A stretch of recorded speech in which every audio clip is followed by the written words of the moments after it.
Okay, everybody, it's now time for some tips and advice on the listening section. In this lecture, I'm going to really tell you what you should be doing before the audio starts, during the audio, and after the audio is finished. So let's go ahead and move forward. This is the IELTS listening exam tips and advice. So first of all, just some general tips, some general things that you should know. Number one, in terms of the keywords, always underline, circle, or highlight the keywords because those are going to point you to the answer choices, right? Keep in mind, you got to listen for synonyms here. Number two, spelling. I get a lot of messages from students asking me about spelling. If I say this word instead of this word, is it correct? Right? So they'll write me questions that say, the answer is program, but I wrote reprogram. Is that still correct? And my answer always is, no, that's not correct. You can't do that. The only time where you see two possible answer choices is really when you're dealing with a plural, like the plural S, because sometimes the answer can be a plural S or a singular depending on the grammar in the sentence, the way the grammar is structured within the sentence. But your spelling must be perfect. Now, let me say, during the exam, when you're actually listening and writing answer choices, don't worry about the spelling so much. If they give you a really long word like refrigerator, you can just hyphenate that on the test booklet. Because remember, later on, they're going to give you 10 minutes to transfer your answers. And that's when you can go ahead and spell out refrigerator, okay?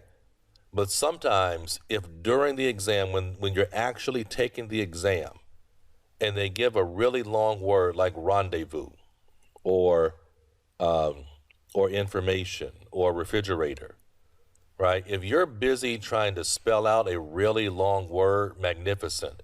If you're spelling out a really long word and taking too much time, they're going to move on. So on the test booklet, you can go ahead and abbreviate. On the answer sheet, you cannot abbreviate. You cannot do it. You can't do it, okay? You must write out the full answer and spell it perfectly correct.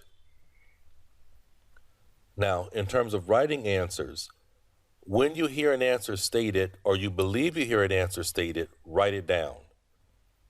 If you then hear something else that you think is the answer, write that down. You can cross out the other one with your pencil, okay? But go ahead and write it down right away. Because if you try to just listen, and then go back and try to write something, you get behind in the audio, and then you're finished. Finally, in terms of prediction, it is possible to predict if the answer is going to be a noun or a verb, number, address. Prediction is very, very helpful on this exam. Now let's talk about listening before the audio. Number one, read the instructions. You can't believe how many students get 5 or 6 wrong because they did not read the instructions. Number two, note the subject matter. Note the subject matter.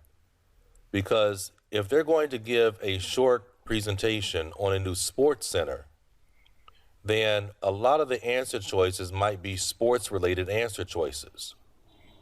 Always read for keywords. Identify the keywords. It helps you identify the keywords in the questions because this really helps you know when the answer is being said.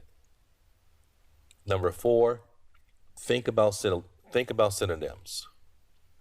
Really think about synonyms, especially for the fill-the-blank questions when you're identifying the words before and after the blank line. Think about synonyms. Think about synonyms for multiple choice questions because the correct answer choices are going to use synonyms for the answer that's stated in the conversation or short presentation. Number five, is very helpful to know the form of the answer that you're going to get. Name, address, number, noun, verb. And then finally, you got to get through the questions, right? When they give you the time, the 25 seconds to look over the questions, or the 15 seconds to look over the questions, you got to get through all those questions in that time period and identify the key words.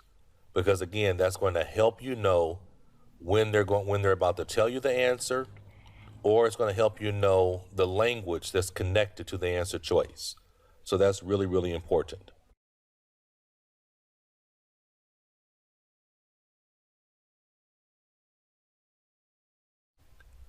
Now, during the audio, this means while you're listening and writing answers, listen out for signposting, right? Signposting is language that lets you know that somebody is shifting from one part of a conversation to another part of the conversation.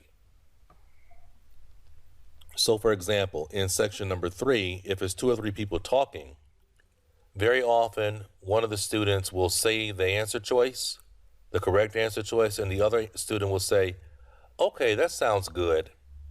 That means they're done, and they're now moving from question number 24 to question number 25, right? That's what they're doing.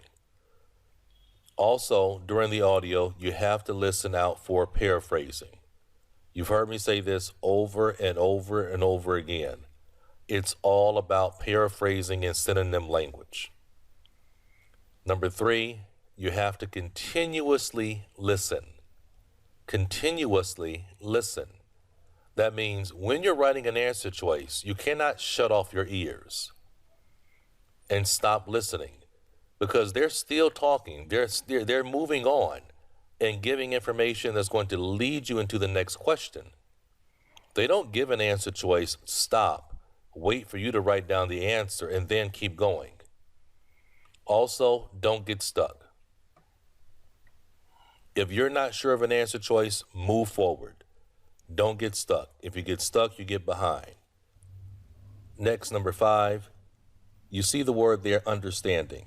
And I need to explain this, because that's actually something that you should not try to do, right? You should be listening for answer choices that are connected to keywords. Where a lot of students mess up is they're listening during the exam, and they're trying to understand the topic that the person is speaking on about well development, the history of well development. And they're trying to really comprehend and understand the subject matter. And that doesn't matter. It doesn't matter. They're not testing your intelligence, right? But when you sit there and try to listen to the subject, understand the subject matter, you're really, really going to get behind and just miss answer choices. Now, of course, after the audio, there's some things you need to pay attention to. Of course, transferring answers. You're provided 10 minutes to transfer your answers to the answer sheet. Spelling must be perfect on the answer sheet. You cannot abbreviate. You cannot write a synonym. If you don't know an answer choice, guess. There are some standard traps that you should listen out for. Number 1, sentence reordering. Very often, when they're speaking in the conversation or in a solo presentation, they'll take the object of a question and make it the subject. They'll reorder the words, right? They'll move around the blank line. What's the answer? What's the answer that goes on the blank line? So you have to be aware of sentence reordering. Number 2, be aware of synonym language, right? Very often the language before the blank line will be a synonym match in the audio, and you have to pick up on that because that's what the answer is going to be connected to. Be aware of exact language traps. This happens a lot with multiple choice questions. Also, when you get up into sections 3 and 4, or parts 3 and 4 now, they have the delayed response. And what I mean by that is they'll give you the answer for number 26. And then they'll just keep talking about whatever the subject is in number 26. They'll just keep talking about it.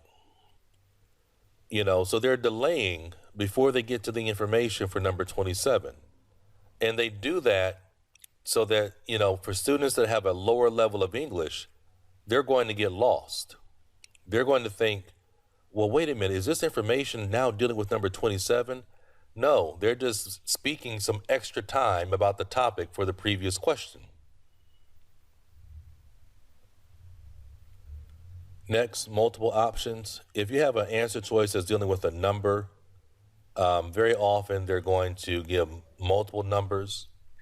They're only going to give the correct number connected to the keywords in the question. And then watch out for self-correction. Sometimes a person will say an answer choice, and then they'll say, oh, wait, I didn't mean that. What I really meant to say is this. So you have to be aware of the self-correction. Okay, and coming up next, we're going to now get into listening strategy application, right? For sections 1 to 4, listening strategy application. We're going to take you through all the sections showing you how to apply strategy to real practice test. Okay, so good luck. I look forward to seeing you and talking to you in the next lecture. Take care, and I'll talk to you soon.